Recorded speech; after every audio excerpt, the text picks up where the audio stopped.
Welcome to today's edition of Pegasus Tech. On today's edition, we're going over quantity versus quality. How is that a training star?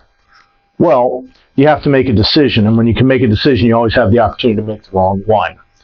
This is about the pros and cons of going for high quality gear. It tends to also be expensive, not always, but most of the time it is, versus having a lot of lower quality gear. What are the pros and cons of each? Well, recently this debate came up, and the reason I decided to cover it as a training scar is a friend of mine bought a very expensive rifle, well over $4,000, put a Nightforce optic on it, in excess of even the cost of the rifle, put on a laser, put on a bow. He also went and got himself a pair of PVS 31s, his sidearm, well over $1,000, plus then he put an optic on that, and a $300 light, and he really decked out. He really spent money and just decided that, you know what, he was going to have what he perceived the best money could buy. And you know what, folks? He's not wrong. I mean, he has incredibly good equipment. He trains with it. He's using it.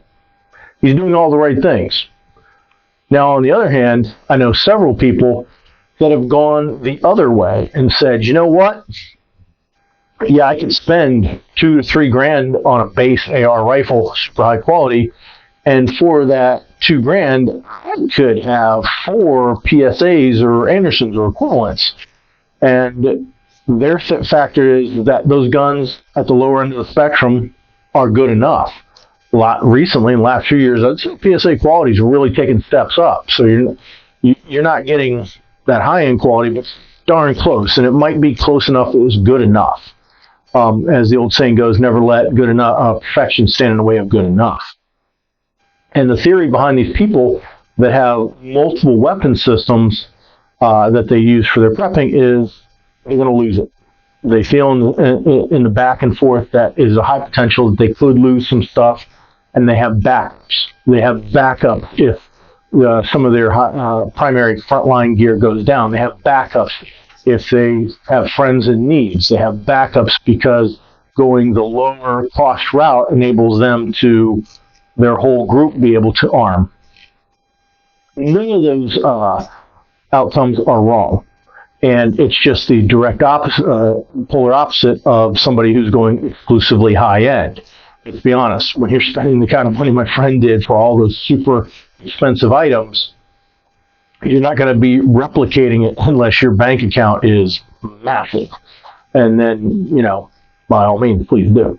On the other hand, for the price of a $2,000 super high-end AR, you can get 4 PSAs or Andersons or other lower-end equivalents that are almost as good in some respects, not all, and yet be able to equip your entire group for the same amount of money. And if funds are tight, that is something to consider. Also, something to consider is the middle line that goes between both. As you go through life, your circumstances change.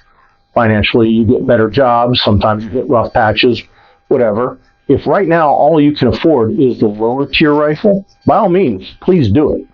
Get that lower tier rifle, get some type of optic on it, even if it's at the lower end. With the advance of technology, a lower end optic here in 2024 is orders of magnitude better than the lower end optic of 2014. And as you go on, upgrade. Eventually, when you upgrade your rifle to a higher quality rifle that maybe you're spending what you could have bought the same 3 or 4 of the same rifles for, great. Now you still have built your spare as well. So you can do both. You can have high quality and low end. If you know somebody's going the super high quality route, great.